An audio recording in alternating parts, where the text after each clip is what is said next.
Para los que honraban el sábado de Dios, el día adquirió un profundo significado personal. El día de reposo y de adoración proveía una oportunidad de conocer a su Creador, quien había prometido hacerlos su propio pueblo santo. Pero la historia registra que los israelitas no aprovecharon su oportunidad. Hay evidencia de que el sábado fue negligenciado y pobremente observado, según el profeta Isaías. Nehemías también se refiere a eso. La razón es muy simple. La gente perdió de vista el señorío de Dios. Mas rebeláronse contra mí la casa de Israel en el desierto.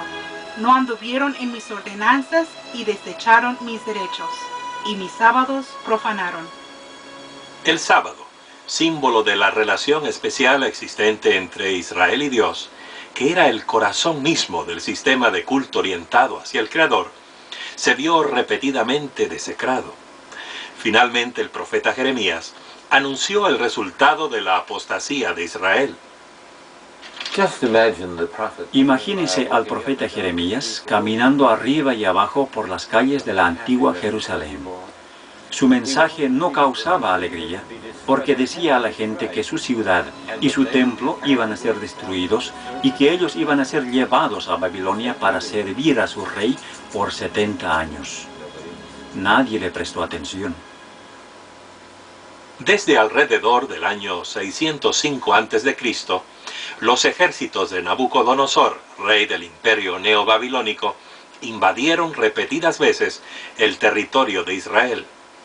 Sus fuerzas eventualmente destruyeron la ciudad capital de Jerusalén y se llevaron la mayor parte de sus habitantes al exilio.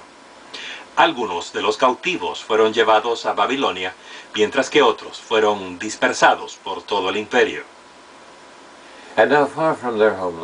Y entonces, lejos de su tierra, lejos de todo lo que apreciaban, muchos judíos se dieron cuenta de que habían cometido un gran error. Muchos se dieron cuenta de que necesitaban volver al Dios de sus padres y al culto de sus antepasados. Muchos de esos judíos, hombres de gran talento, alcanzaron posiciones elevadas en la tierra extranjera. Por ejemplo, Daniel se convirtió en el gobernador del reino de Babilonia. Y cuando el imperio medo-persa tomó el poder, él fue elevado a la posición del primer ministro en la tierra. Fue Daniel quien llevó a Darío el Medo a reconocer al Dios de los cielos. De parte mía está puesta ordenanza, que todo el señorío de mi reino todos teman y tiemblen de la presencia del Dios de Daniel, porque Él es el Dios viviente y permanente por todos los siglos, y su reino tal que no será desechado, y su señorío hasta el fin.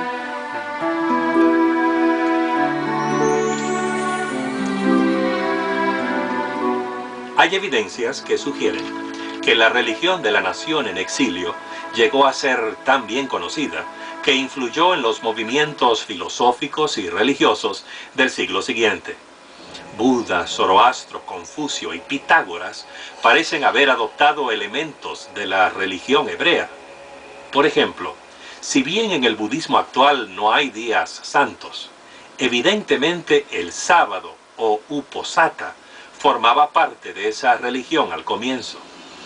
El santo estableció la función de la observancia de un sábado y sugirió que en la reunión del séptimo día, todo monje cuya conciencia le perturbase debiera confesar su ofensa en plena asamblea de la hermandad. Arturo Lloyd, en su libro El credo de la mitad del Japón, dice que la orden de los monjes guardó sus sábados durante muchos siglos. Aún Confucio bien puede haber hecho referencia al sábado en este pasaje tomado de una de sus obras clásicas. Los antiguos reyes en ese día culminante cerraban sus puertas, los mercaderes no viajaban y los príncipes no inspeccionaban sus dominios. Cierta medida de conocimiento sobre el sábado semanal eventualmente se proyectó a numerosas culturas. Este conocimiento se refleja en los nombres que en muchos idiomas se les dan a los días de la semana. En el idioma hebreo, el nombre de cada día muestra su relación con el sábado. Al primer día se lo llama Echad Be-Shabbat, o uno que acompaña o que va con el sábado. Cada día subsiguiente procede hacia el sábado hasta el día sexto, al cual se lo llama víspera del sábado. El séptimo día es desde luego el sábado, el reposo. La misma forma para designar los días de la semana se usaban en muchos idiomas, incluyendo el antiguo siríaco, el siríaco caldeo, indostano, afgano, farsi, armenio, kurdo, kazani, tártaro y chino maometano. En más de un centenar de idiomas antiguos y modernos, al séptimo día del ciclo semanal se lo llama sábado o su equivalente.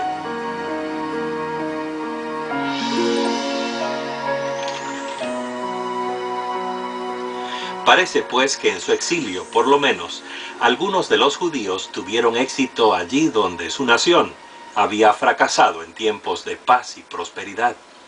Lograron esparcir el conocimiento de Dios y su ley entre otras naciones. Pero ¿qué sucedería cuando esos cautivos volvieran a su tierra natal? ¿Mantendrían la adoración al Dios verdadero o se volverían a las prácticas de las generaciones anteriores?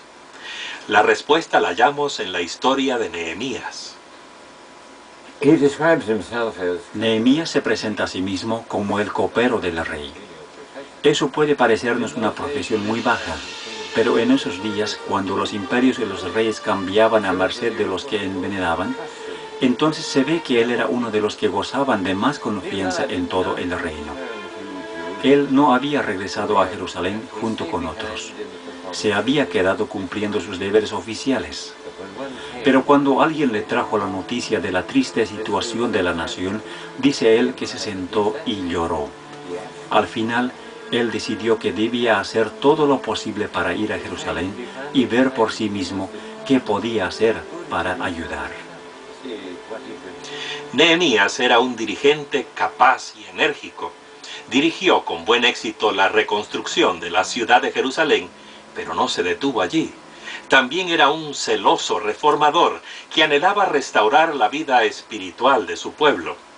Por considerar que la desecración del sábado era una de las razones de que hubieran pasado largos años en cautividad, se sentía especialmente llamado a preservar la santidad del día de reposo. Él vio que la gente estaba comprando y vendiendo en el día de sábado. Les reprendió: ¿qué cosa tan mala es esta que vosotros hacéis, profanando así el día del sábado? Cuando los negociantes seguían viniendo, él ordenó que se mantuvieran cerradas las puertas de la ciudad durante el sábado. Cuando ellos insistían en venir y quedarse fuera de las puertas, él les amenazó con echarles mano. Un sacerdote llamado Esdras se unió a Nehemías en su obra. Esdras ejercía profunda influencia en la vida espiritual de los judíos de su tiempo. Esdras le enseñó al pueblo las leyes de Dios y dirigió un reavivamiento y reforma espiritual basado en las escrituras inspiradas. La gente se unió para pronunciar un solemne juramento de obedecer los mandamientos que Dios les había dado por medio de Moisés. Prometieron no desecrar el sábado haciendo comercio en ese día. Comenzaron a observar el día santo de manera tan cuidadosa y consecuente que el reposo sabático se convirtió en una característica distintiva de su nación. Durante el período que transcurrió entre el fin del registro bíblico y el comienzo de la historia de Jesucristo en el Nuevo Testamento, hubo en el Medio Oriente desórdenes y violencia casi continuos. Los ejércitos